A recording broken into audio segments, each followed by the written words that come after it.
Baik, di sini saya akan memberikan contoh uji analisis regresi linear satu prediktor menggunakan SPSS. Di sini terdapat misalnya, apakah prestasi belajar Y dapat diprediksi dari motivasi X, atau apakah terdapat hubungan fungsional antara motivasi dan prestasi belajar. Baik, di sini langkah yang pertama yaitu kita membuka program aplikasi SPSS. Kemudian di sini klik variable view. Di sini kita baris yang pertama yaitu memasukkan di name yaitu data, kemudian yang lainnya diabaikan, kemudian di measure yaitu pilih kita scale.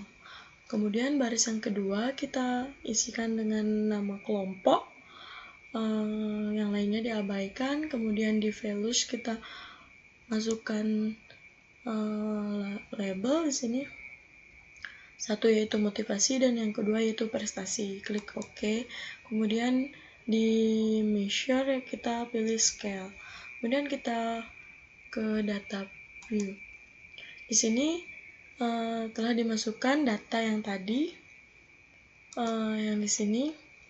Untuk di X kita masukkan ke kelompok 1 dan di Y kita masukkan ke kelompok 2. Langsung saja di sini untuk memenuhi regresi satu prediktor atau regresi linear sederhana.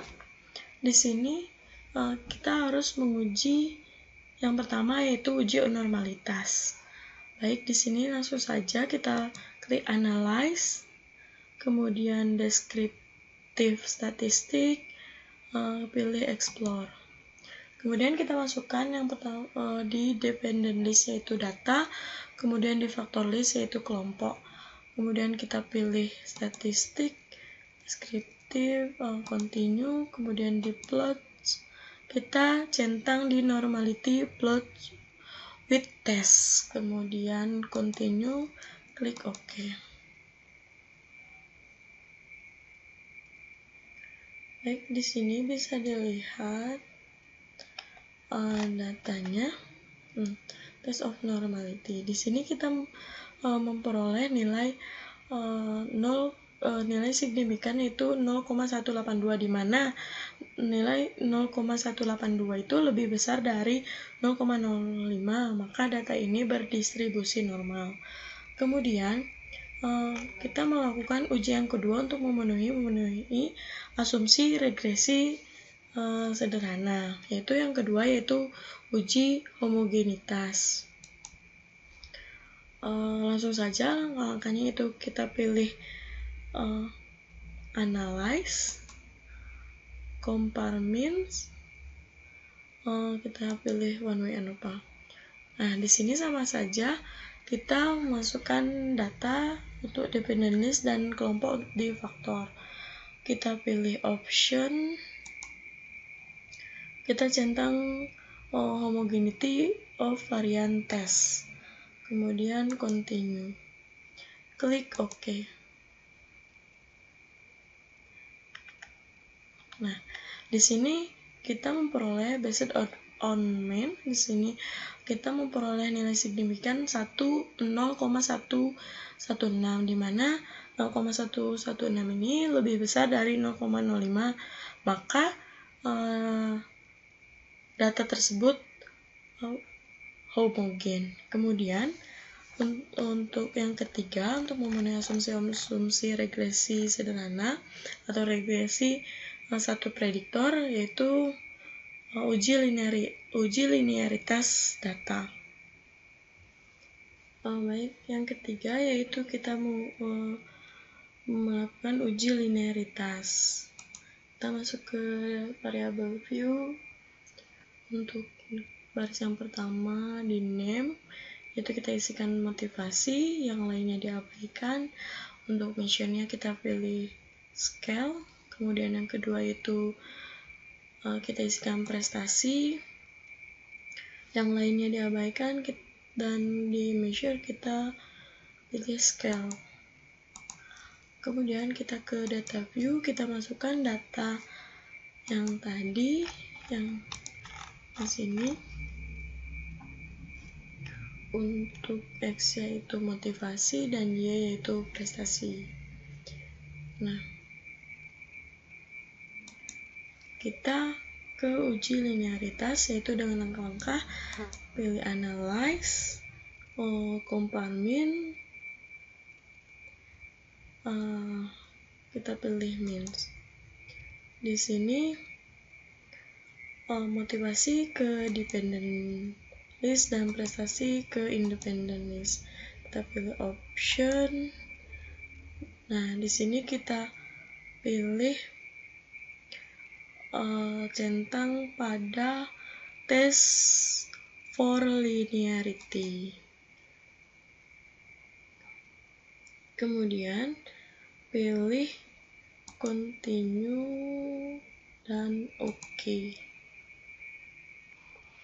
Nah, di sini kita lihat untuk hasil uji linearitas. Di sini kita lihat di ANOVA tabel. Di sini kita memperoleh nilai signifikan yaitu 0,149, di mana 0,149 itu lebih besar dari 0,05, maka data tersebut berdistribusi linear. Kemudian langsung saja kita ke uji regresi satu prediktor atau uji regresi linear. Di sini masuk kita masih menggunakan data yang tadi. Langsung saja kita ke langkah-langkah, yaitu kita pilih analyze, kemudian regression, dan pilih linear. Nah, kita masukkan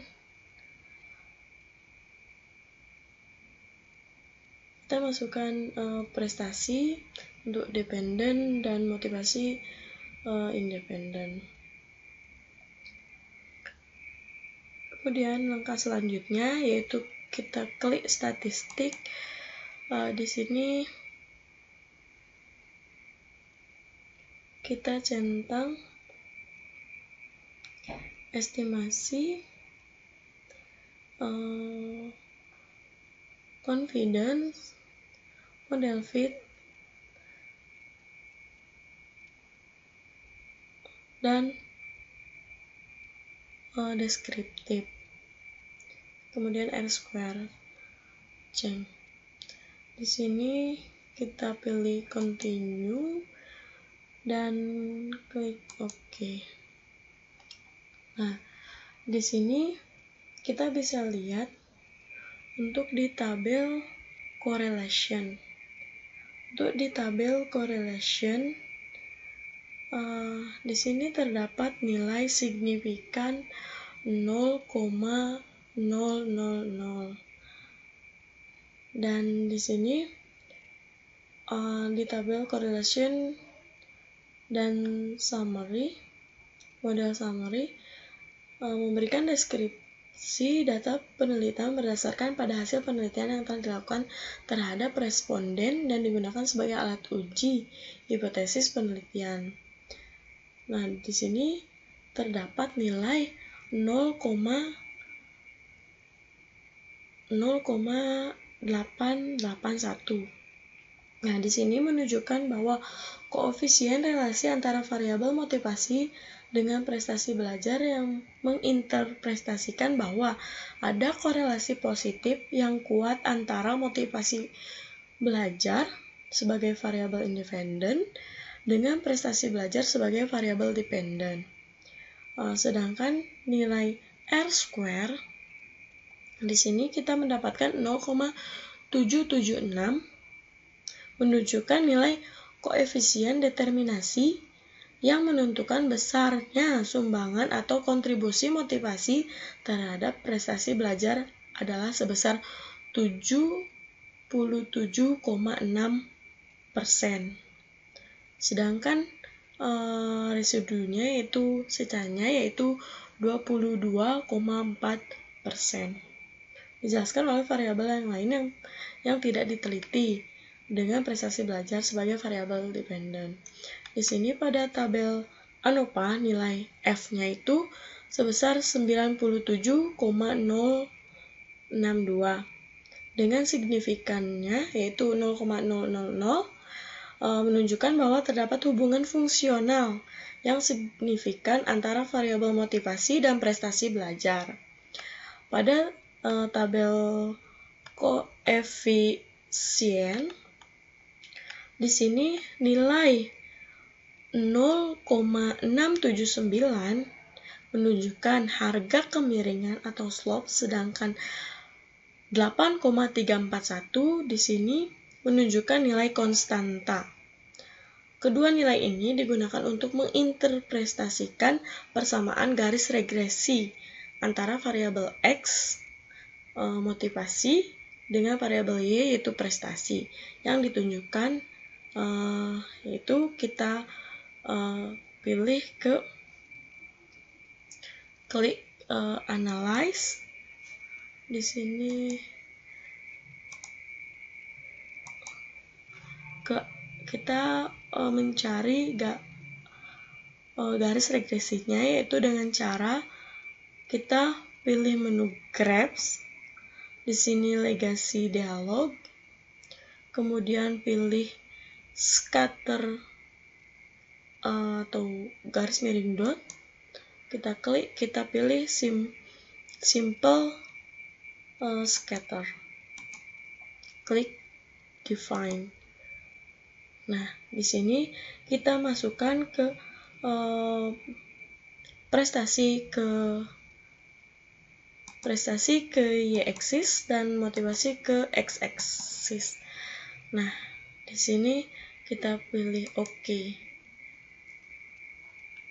Di sini akan terlihat grafik, kita klik 2 kali. Nah, kita pilih ini dan di sini linear. Kita pilih linear, kita close. Nah, di sini terlihat